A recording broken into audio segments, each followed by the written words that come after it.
So it is Wednesday, and I want to do a tasting of some different wines.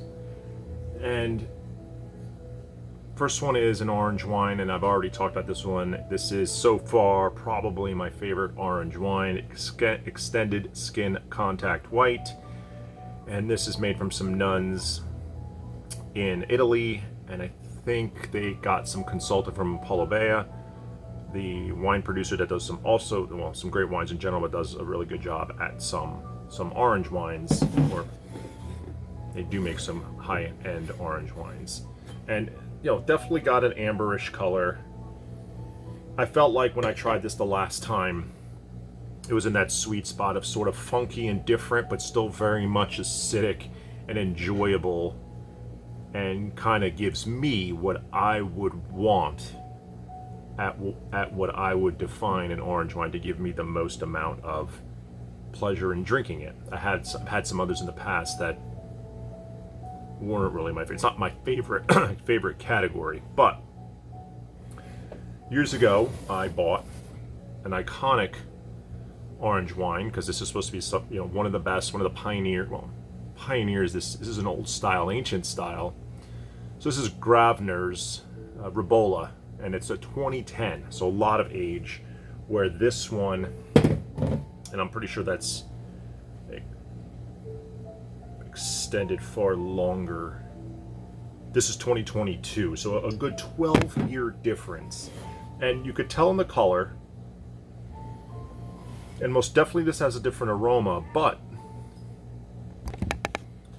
and color looks great. It smells pretty good. But now we are talking about going from a $35 wine to a $120 wine. So a big jump in cost here. Quality and scoring, the scale is always a little bit off as usual. Say a 100-point wine that's 5,000 isn't that much better than maybe a 98-point wine when you're looking at people's ratings. But forgetting all the ratings and the scores and the cost, these are what these cost. The other one had another Gravner. This one was I think it was $200. Pretty rare to find this one. This is his Rosso, red wine. I'm pretty sure it's 100% Merlot, and I Corvined all of these, and this one at first smelled funky. Now it's a little of that is blown off. Maybe it was a little reductive. I don't know. Now it actually smells pretty nice. Pretty nice. After all this, I'm gonna have this Outwater Dry Riesling 2022. This is that Riesling that was fully mallow, had no residual sugar, so you think it would have this piercing acidity, but because they went full malolactic fermentation, it actually has a sort of a thickness to it, a consistency, a texture to it. So I really enjoy it, and I'm gonna have this with some grilled shrimp for dinner after this tasting. So let me just rip through these.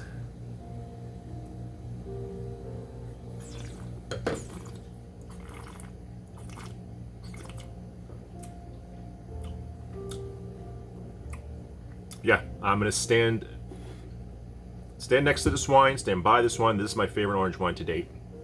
I will be buying 6 of these without a doubt, especially for the 35-ish dollar cost. I will be buying more of these. I really enjoy that wine. Gosh, that would age would be probably phenomenal. If I could find one of these with age, I'd be very curious to see what that tastes like. But I love that wine. I always kind of want.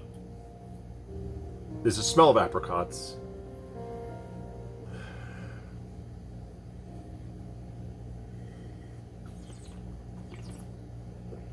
It's there on the taste too, but it's still got its acidity, and very much more is all along the line of a white with some funk, but then this apricot-y mandarin aroma and taste to some degree.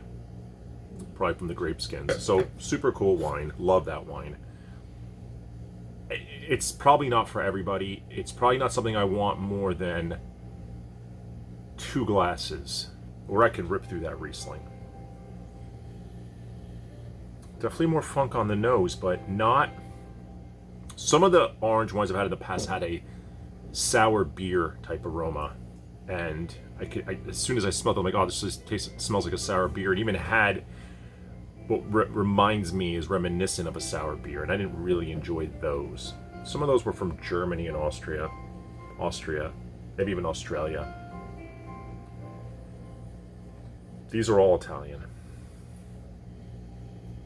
So this has a spice smell to it, but I could still smell some like mandarin and like mandarin skin, orange peel.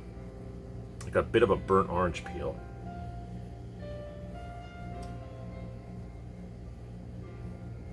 Do I get apricot? A little bit of apricot too.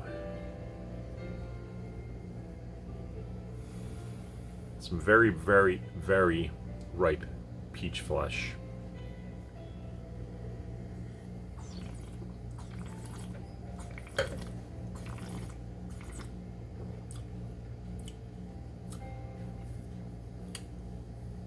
It's really good. I really, really thought this wasn't... It's a great producer, an iconic producer that is sort of revered in this type of style and into what they're doing. I think he's doing this in Amphora. I don't even know all of it. I probably should have come more prepared with some of that information, but maybe I'll bring it up in a subsequent video. But this is delicious also. Really good. Really good. These are the 2 best orange wines I've ever had. Now this is $120.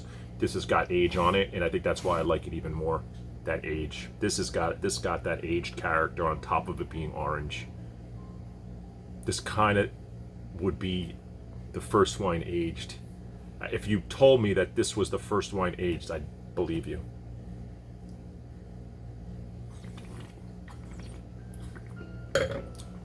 I will admit I thought this would be overrated for the price. It's absolutely not.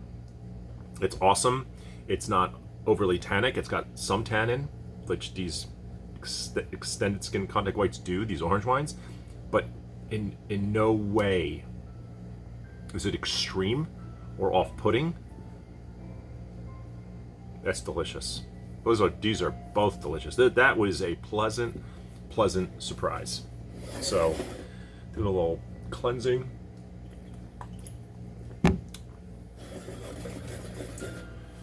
Not buying 6 of those, but I could see myself buying another bottle when that one runs out. I've seen it in various boutique wine stores. It's not everywhere, obviously. Not everyone's gonna carry Gravner. It doesn't even say anything on the label. Both of them just look the same on the front. You'd have to know what's inside. Even the bottles are so dark, you can't tell if it's red or white in the bottle.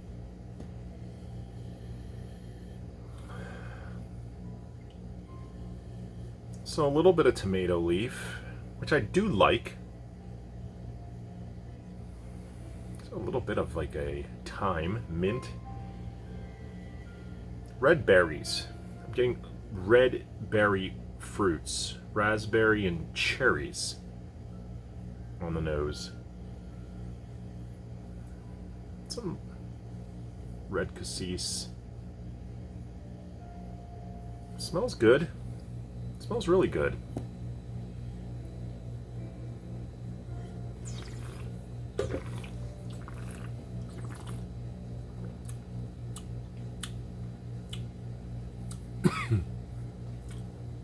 That's really good too. Is it the price tag good?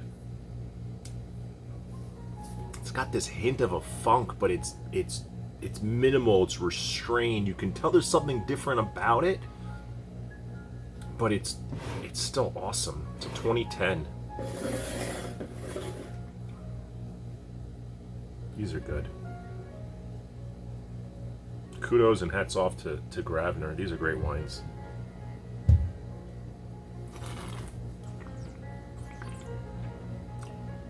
It's tannin, of course, but it's red. Touch of funk. Nothing crazy. There's no...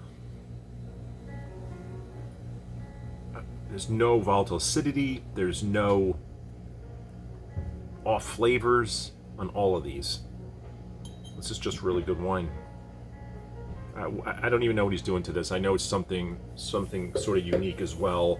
Maybe it's long aging in amphora, extra long aging in it. I forget. Maybe even some barrel at the end. I feel like there's some barrel in here too. Some oak. It's got to be some oak in there. Delicious. 3 for 3, 3 great wines.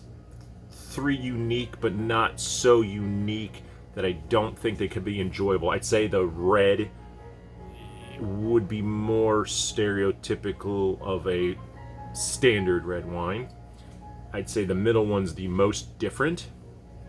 And the first orange, maybe you wouldn't even know it's orange. You might think it's an aged Riesling or an aged white. So let me go back to it. Aromatically now, it just falls short. And that might be where these other wines just, with the age and the aging and the handling.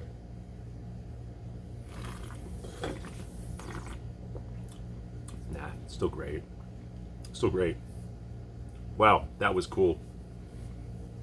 That was cool, enjoyable, makes me smile, makes me happy. Really great wines. I'm gonna open up this Riesling. I'm sure this Riesling's gonna be good. It's not gonna be as good as these. Anyway, have a good night.